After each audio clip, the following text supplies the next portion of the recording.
नमस्कार मित्रों, welcome to maths सरा 2.0। मैं राजीव मिश्रा। आइए देखते हैं करंट अफेयर श्रृंखला की कुछ और क्वेश्चंस। तो पहला क्वेश्चन है, वर्ल्ड इकोनॉमिक आउटलुक रिपोर्ट के अनुसार भारत की वृद्धि दर कितने प्रतिशत आंकी गई है? ए 1.9%, बी 2.8%, सी 3.9% या डी 2.5%। तो 14 अप्रैल 2020 को अंतर्राष्ट्रीय मुद्रा कोष यानी IMF इंटरनेशनल मॉनेटरी फंड, जो विश्व में मुद्रा बाजार के नाम से जानी जाती है, द्वारा जारी वर्ल्ड इकोनॉमिक आउटलुक रिपोर्ट 2020 के अनुसार भारत की वृद्धि दर 1.9% आंकी गई है। इसके अनुसार 2020 में वैश्विक विकास दर -3.0% आंकी गई है, जिसके वर्ष 2021 में 5.8% रहने का अनुमान है। तो उसका सही आंसर है ए 1.9%। अगला प्रश्न देखते हैं, देश की पहली मोबाइल लैब किसके द्वारा विकसित की गई है? A IIT Delhi, B IIT Roorkee, C DRDO या डी एम्स। तो देश की पहली mobile virology research and diagnostic centre का हाल ही में उद्घाटन किया गया, जिसको उद्घाटनकर्ता हमारे रक्षा मंत्री राजनाथ सिंह थे। यह मोबाइल लैब DRDO द्वारा विकसित की गई है। ये देश की पहली लैब है। इसे मात्र 15 दिन में तैयार किया गया है और इसमें प्रतिदिन 2000 नमूनों को स्क्रीनिंग करने की क्षमता है। और ये लैब विशेषकर कोरोना के जांच में तेजी लाने के उद्देश्य से किया गया है। तो इसका सही आंसर है C DRDO, defence and research development organisation, DRDO। अगला प्रश्न देखते हैं, अप्रैल 2020 में किस भारतीय कंपनी ने सामाजिक नवाचार के लिए एडिसन अवार्ड जीता? A Reliance power, B NTPC limited, C Tata power या D none of the above. तो एडिसन अवार्ड 2020 में टाटा पावर ने सामाजिक नवाचार के लिए जीता। कंपनी ने यह पुरस्कार अपने club energy switch to switch on अभियान के लिए जीता है। इसने वर्ष 2007 में अपनी स्थापना के बाद से लगभग 2.98 मिलियन यूनिट से अधिक बिजली की बचत करने के साथ साथ देश के लगभग 533 प्रतिभागी स्कूलों को अपने साथ जोड़ा है। एडिसन अवार्ड विश्व भर के सर्वश्रेष्ठ नवाचारों और इनोवेटर्स को सम्मानित करता है। इसके साथ ही ये नए उत्पाद और सेवा विकास, विपणन, डिजाइन और नवाचार में उत्कृष्टता को सम्मानित करता है। इस पुरस्कार की शुरुआत 1987 में थॉमस अल्वा एडिसन की स्मृति में किया गया था। तो उसका सही आंसर है सी टाटा पावर। अगला प्रश्न देखते हैं, हाल ही में किस खाड़ी देश ने नाबालिगों के द्वारा किए गए अपराधों के लिए मृत्युदंड समाप्त कर दिया है? ए UAE मतलब यूनाइटेड अरब एमिरेट्स, संयुक्त अरब अमीरात, बी सऊदी अरब, सी ईरान या डी कतर। अप्रैल 2020 में सऊदी अरब ने नाबालिगों द्वारा किए गए अपराधों के लिए मृत्युदंड को समाप्त कर दिया है। इस नए आदेश के अनुसार कोई भी व्यक्ति जिसे अपराध के लिए मौत की सज़ा मिली है और वह नाबालिग है, तो उसे अब फांसी की सज़ा नहीं दी जाएगी। इसके साथ ही अब नाबालिग अपराधी को 10 वर्ष से अधिक की जेल की सज़ा नहीं दी जाएगी।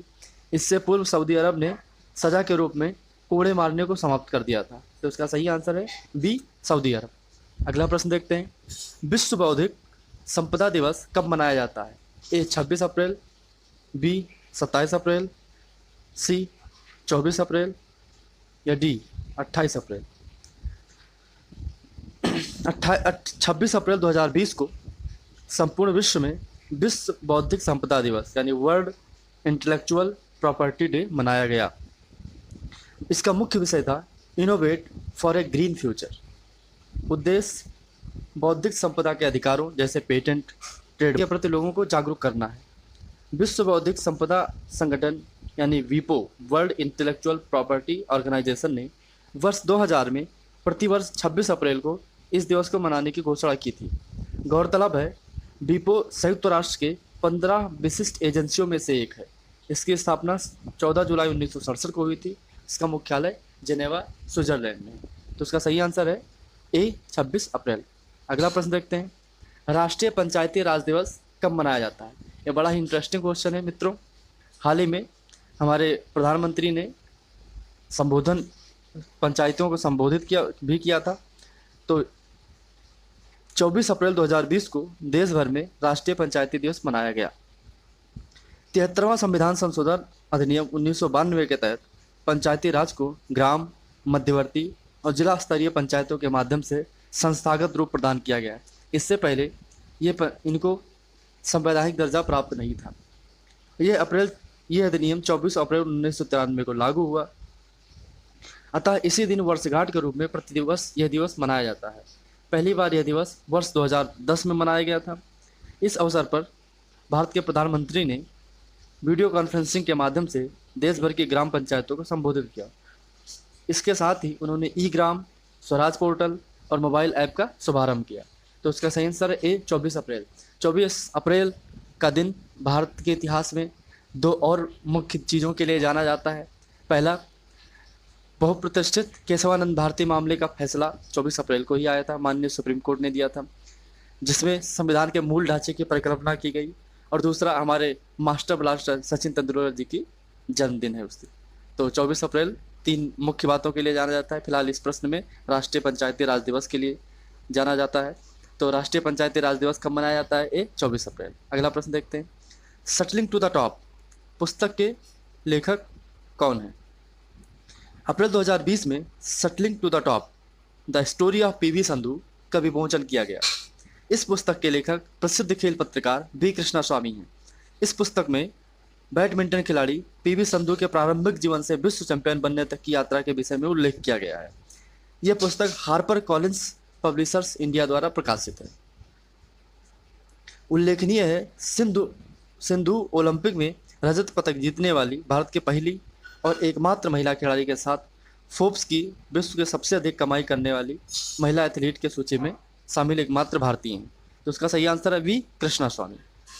अगला प्रश्न देखते हैं। विश्व प्रेस सूचकांक 2020 में भारत को कौन सा स्थान प्राप्त हुआ? ए 142, बी 141, सी 149 या डी 138। अप्रैल 2020 में फ्रांस स्थित रिपोर्टर्स विदाउट बॉर्डर्स द्वारा विश्व वार्षिक प्रेस स्वतंत्रता सूचकांक जारी किया गया है। इस सूचकांक में कुल 180 देशों को शामिल किया गया।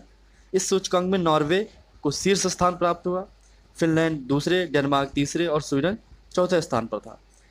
इस सूचकांक में सबसे निचले स्थान पर रहने वाले देश हैं उत्तर कोरिया, तुर्कमेनिस्तान, इरिट्रिया, चीन तथा जिबूती। विश्व प्रेस सूचकांक में भारत 142वें स्थान पर है। तो इसका सही आंसर है ए 142। अगला प्रश्न देखते हैं। यूनेस्को द्वारा घोषित भारतीय अमूर्त सांस्कृतिक विरासत की संख्या कितनी है? ए 13, बी 14, सी 18 या डी 20। तो यूनेस्को द्वारा घोषित विश्व विरासत की संख्या 13 है। 18 अप्रैल 2020 को केंद्रीय संस्कृति मंत्री प्रहलाद सिंह पटेल ने नई दिल्ली में अमूर्त सांस्कृतिक विरासत की राष्ट्रीय सूची जारी की। इस सूची का लक्ष्य भारत के विभिन्न राज्यों की अमूर्त सांस्कृतिक विरासत परंपराओं के बारे में जागरूकता फैलाना है। देश की विलक्षण अमूर्त सांस्कृतिक विरासत परंपराओं में 13 को यूनेस्को द्वारा मानवता की अमूर्त सांस्कृतिक विरासत के रूप में मान्यता प्रदान की गई है। यह पहल संस्कृति मंत्रालय के विजन 2024 का भी एक भाग है। तो इसका सही आंसर है ए 13। अगला प्रश्न देखते हैं। द लंच बॉक्स फिल्म के अभिनेता कौन है? ए इरफान खान, बी इमरान खान, सी अनिल कपूर या डी शाहिद कपूर। तो हाल ही में मशहूर अभिनेता इरफान खान का कैंसर से निधन हो गया। द लंच बॉक्स फिल्म उन्हीं के द्वारा अभिनीत की गई थी। द लंच बॉक्स फिल्म को ऑस्कर के लिए भी नॉमिनेट किया गया था भारत की तरफ से। तो इसी तरह से इसका सही आंसर है ए इरफान खान। अगला प्रश्न देखते हैं। आज का क्वेश्चन देखते हैं। अगर आपके लिए अभ्यास करिए, इसका आंसर आपने कमेंट बॉक्स में जरूर दीजिए। पर्यावरण सूचकांक प्रदर्शन में भारत किस नंबर पर है? ए 168, बी 167, सी 142 या डी 176। धन्यवाद दोस्तों। अगर आपको ये वीडियो अच्छा लगे तो कृपया लाइक, शेयर एंड कमेंट करें और मेरे चैनल को सब्सक्राइब करें ताकि आपको डेली अपडेट्स मिलें और मैं इसी तरह से वीडियो बनाता रहूँ।